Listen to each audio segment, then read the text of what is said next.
అందరికీ నమస్కారం.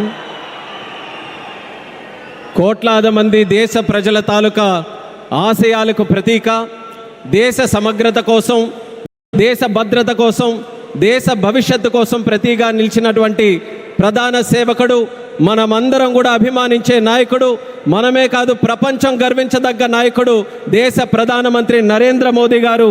అలాగే విజనరీ నాయకుడు, నవ్యాంధ్రప్రదేశ్ నిర్మాత మన ప్రియతమ ముఖ్యమంత్రి వర్యులు నారా చంద్రబాబు నాయుడు గారు. అలానే మన ఉప ముఖ్యమంత్రి వర్యులు, ఆయనకి పదవులతో పని లేదు, జనం కోసం నిత్యం జీవించేటటువంటి జనసేనాని పవన్ కళ్యాణ్ గారు, రాష్ట్ర గవర్నర్ గారు అబ్దుల్ నజీర్ గారు, అలాగే వేదికను అలంకరించినటువంటి కేంద్ర మంత్రులు, అలాగే మన తెలుగు యువతకి ఒక ఆదర్శప్రాయమైనటువంటి నాయకత్వంతో ముందుకు నడిపిస్తున్నటువంటి సోదరులు నారా లోకేష్ అన్న గారికి, ఎంపీ కలిశెట్టి అప్పలనాయుడు గారికి, ఎమ్మెల్యే మాధవమ్మ గారికి, అలాగే ఇక్కడికి విచ్చేసినటువంటి ఎంతోమంది జనప్రతినిధులకి, ఇక్కడికి విచ్చేసినటువంటి నా ఉత్తరాంధ్ర సోదర సోదరిమల్ల అందరికీ కూడా నా హృదయపూర్వకమైనటువంటి నమస్కారాలు తెలియజేసుకుంటున్నాను. ఒక 12 సంవత్సరాలైతే ఒక పుష్కరం అంటాం, 100 సంవత్సరాలైతే శతాబ్దం అంటాం.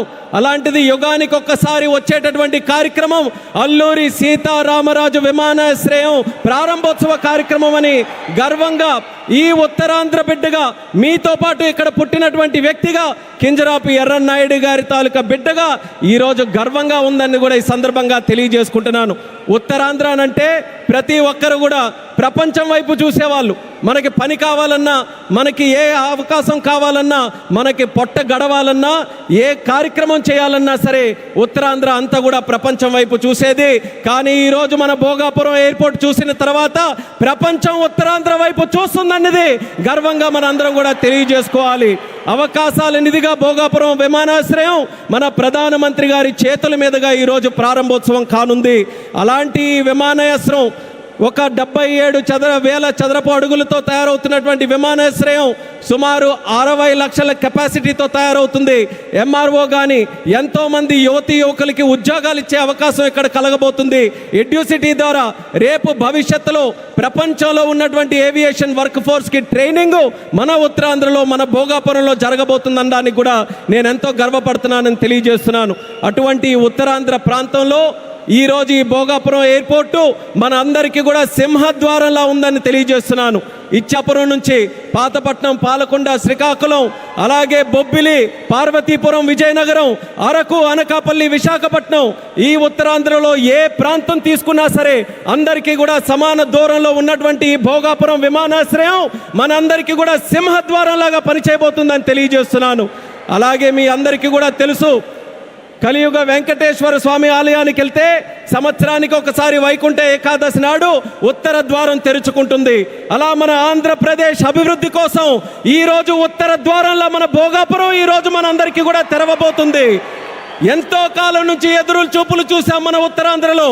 ఆఖరికి గతంలో మీరు చూసుకుంటే కొంతమంది నాయకులు దీన్ని కించపరుస్తూ, విమర్శిస్తూ, ఈ ప్రాంతాన్ని కించపరుస్తూ ఎయిర్ బస్సు కూడా తిరగని ప్రాంతమని వెక్కిలి నవ్వులు నడిచారు.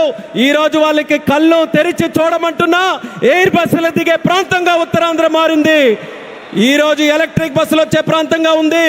రేపు పెద్ద పెద్ద కంపెనీలనంటే దేశంలో ఉన్న కంపెనీలు కాదు, అంతర్జాతీయంగా ఉన్న కంపెనీలన్నీ కూడా మన భారతదేశంలో, మన ఆంధ్రప్రదేశ్లో, మన ఉత్తరాంధ్ర ప్రాంతానికి రాబోతున్నాయి. వాళ్ళ బస్సులు కూడా ఇక్కడే తిరిగి మన యువతీ యువకులకి అన్ని ఉద్యోగ అవకాశాలు కూడా కల్పించబోతున్నాయి.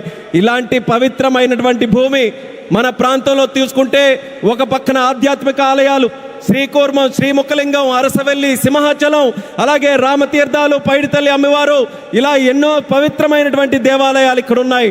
మరొక పక్కన పర్యాటక రంగం, కొండలు, సముద్రం, అలాగే దానితో పాటు ఈరోజు ఉత్తరాంధ్ర దిశని మార్చే విధంగా చంద్రబాబు నాయుడు గారి తాలూకా నాయకత్వంలో గూగుల్ లాంటి సంస్థ ఇక్కడికి వస్తుంది. ఆర్సిలార్ మెటల్ స్టీల్ ప్లాంట్ వచ్చింది, రైల్వే జోన్ మనకు వచ్చింది, మూలపేట పోర్టు మనకు వచ్చింది. ఇలా లెక్క పెట్టుకుంటూ వెళ్తే ఏ ప్రాంతంలో జరగనటువంటి అభివృద్ధి ఈరోజు మన ఉత్తరాంధ్ర ప్రాంతంలో జరుగుతుందనేది యువతీ యువకులందరికీ కూడా నేను గుర్తు చేస్తున్నాను. ఇక చేయాల్సింది మనం ఒక్కటే.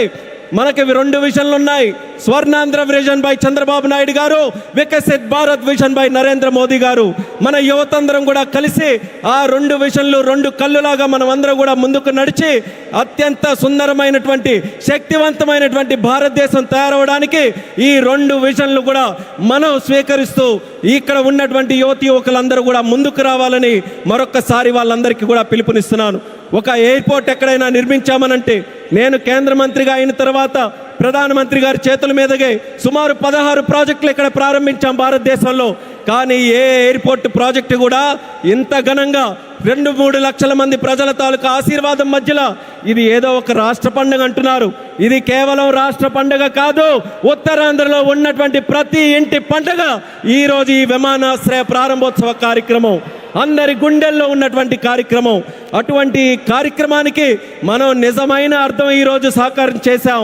అర్థమనంటే భవ్యమైనటువంటి ఒక బిల్డింగ్ కట్టడమే కాదు, దానికి చరిత్ర గుర్తుండిపోయేలా మన్యం వీరుడు అల్లూరి సీతారామరాజు గారి పేరు పెట్టడం, ఇది ఒక చరిత్ర అనేది కూడా తెలియజేసుకుంటున్నాను. అడవుల్లో ఎక్కడో వినేటటువంటి పేరు, అడవుల్లో వినేవాళ్ళం అల్లూరి సీతారామరాజు అని. అలాంటి ఆ పేరుని ప్రపంచం మొత్తం మారుమోగుతుంది. అమెరికా వెళ్ళినా, ఆస్ట్రేలియా వెళ్ళినా ఎక్కడికి వెళ్తున్నారనంటే అల్లూరి సీతారామరాజు గారి తాలూకా గడ్డ విమానాశ్రయానికి మేము వెళ్తున్నామని మన యాత్రికులందరూ కూడా గర్వంగా చెప్పుకునే స్థాయిలో ఈరోజు ఆ పేరును కూడా మన నరేంద్ర మోదీ గారి తాలూకా అధ్యక్షన కేంద్ర ప్రభుత్వం అంగీకరించి ఈరోజు పెట్టింది. ఇంత ఫోకస్ మన ఉత్తరాంధ్రలో పెట్టిన తర్వాత మీ అందరికీ కూడా ఒక్కటే తెలియజేస్తున్నాను, ఇంకా మనం ఎక్కడ కూడా ఆగకుండా ఉత్తరాంధ్రకి కళలకి రెక్కలు వచ్చే విధంగా మనం అందరం కూడా ముందుకు వచ్చి ఈ అవకాశాలన్నీ ఎవరి కోసం? ఇవి రాజకీయ అవకాశాలు కాదు, ప్రజల కోసం, యువత కోసం పెట్టినటువంటి అవకాశాలు. ఆ అవకాశాలని మనం అందిపుచ్చుకొని ప్రపంచంలో ఏ ఏ ప్రాంతాల గురించి మనం మాట్లాడతాం, ఇది ఎలా డెవలప్ అయింది, అది అలా డెవలప్ అయిందని బాధ్యత మనం తీసుకుందాం. నాయకులుగా వాళ్ళ తాలూకా నిర్ణయాలను మనకి చెప్పారు, వాళ్ళ మాట నిలబెట్టుకున్నారు, అభివృద్ధి ఎక్కడికి తీసుకొని వచ్చారు. ఇక పని చేయాల్సింది మనం ఆత్మవిశ్వాసంతో ముందుకు వెళ్ళి ఈరోజు వచ్చినటువంటి అవకాశాలని సద్వినియోగం చేసుకొని ఉత్తరాంధ్రని ఉత్తమాంధ్రగా తయారు చేద్దామని ఇక్కడ ఉన్నటువంటి యువకులందరికీ కూడా పిలుపునిస్తున్నాను. అలాగే మన आदरणीय माननीय प्रधानमंत्री जी, आपको फिर से मैं भोगापुरम और उत्तरांध्र प्रांत को क्षेत्र को स्वागत करता हूं. मैं इतना इमोशनल हूं आज क्योंकि मैं भी इसी प्रांत से आता हूं. काफ़ी समय से हम सुनते आ रहे, मेरे बचपन से सुनते आ रहे, यहाँ कोई किसी के लिए अवसर नहीं है. उत्तरांध्र से लोग बाहर जाते रहते हैं काम के लिए, पर आपने वादा निभाया. आपके मार्गदर्शन में, हमारे चंद्रबाबू जी के मार्गदर्शन में यहाँ पे जो इम्पॉसिबल लगता था वो आज पॉसिबल करके दिखाया. एक गेटवे जैसा विमानाश्रय आज हमने बनाया, हवाई अड्डा बनाया, और उसके साथ ही गूगल जैसे बड़े बड़े जो ग्लोबल इंस्टीट्यूशंस है वो सब भी आज विशाखापट्टनम हमारे उत्तरांध्र में आ रहे हैं. ये हमारे सब के लिए, हमारी जो ताकत है यहाँ युवाओं के लिए, ये बहुत बड़े सौभाग्य की बात है. आपने अपना वादा निभाया और मैं इस मंच से आपको वादा देता हूँ, हमारे उत्तरांध्र के युवा से वादा देता हूँ कि आपका जो विजन है विकसित भारत 2047 का विजन में उत्तरांध्र का हर युवा व्यक्ति आपके साथ खड़ा रहेगा, आपके साथ काम करेगा. एक सशक्त संरक्षण भारत बनाने के लिए आपके साथ हर कदम में यहाँ के सारे युवाएं आपके साथ चलने के लिए तैयार हैं. ये इस क्षेत्र का आपके साथ हमारा वादा है और ये वादा निभा कर रखेंगे. आपको, हमारे आदरणीय चंद्रबाबू नायडू जी को, मंच पर बैठे सभी को दिल से मैं स्वागत करता हूँ, धन्यवाद भी करता हूँ. और आपके यहाँ వచ్చినటువంటి ప్రజలందరికీ కూడా మరొక్కసారి నా హృదయపూర్వకమైనటువంటి ధన్యవాదాలు తెలియజేసుకుంటూ ఇది ఒకే ఒక్క మాట చెప్పి నేను ముగిస్తాను. భోగాపురం ఎయిర్పోర్టు ఈరోజు మనందరికీ కూడా చాలా గర్వంగా ఉంది, కానీ చరిత్రలో ఎప్పుడు కూడా నిలిచిపోయి ఉండాలి, గుర్తు కూడా పెట్టుకోవాలి. ఈ భోగాపురం విత్తనం వేసింది ఒకే ఒక్క నాయకుడు, నారా చంద్రబాబు నాయుడు గారని మళ్ళీ గుర్తు చేస్తున్నాను.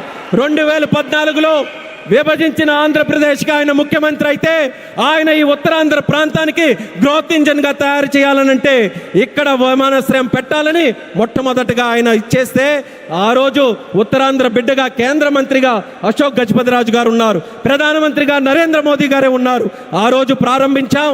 మళ్ళీ యాదృచ్ఛికమో, దైవ నిర్ణయమో, ప్రజా సంకల్పమో, మళ్ళీ చంద్రబాబు నాయుడు గారు ముఖ్యమంత్రిగా ఉన్నప్పుడు నరేంద్ర మోదీ గారి చేతుల మీదుగా ప్రధానమంత్రిగా ఉంటూ మళ్ళీ ఉత్తరాంధ్ర బిడ్డగా ఈ రామ్మోహన్ నాయుడు కేంద్ర మంత్రిగా ఉన్నప్పుడు ఇది జరిగిందనంటే ప్రజల తాలూకా విశ్వాసం ఈ కూటమి ప్రభుత్వం మీద ఎంత బలంగా ఉందో ఈ విమానాశ్రయం దానికి ప్రతీక అనేది మళ్ళీ తెలియజేసుకుంటూ ఈ అవకాశం కల్పించిన ప్రతి ఒక్కరికి మరొక్కసారి నా తండ్రి గారు మరి స్వర్గీయ కింజరాపు ఎర్రనాయుడు గారికి కూడా ఈ వేదిక ద్వారా నమస్కరించుకుంటూ పెద్దలందరికీ కూడా నా తాలూకా ధన్యవాదాలు తెలియజేస్తూ ఇంత చక్కనైనటువంటి కార్యక్రమం ఏర్పాటు చేయడానికి దింసా నృత్యం చేసినటువంటి వాళ్ళకి అందరికీ కూడా మరొకసారి నా హృదయపూర్వక ధన్యవాదాలు తెలియజేస్తూ సెలవు తీసుకుంటున్నాను.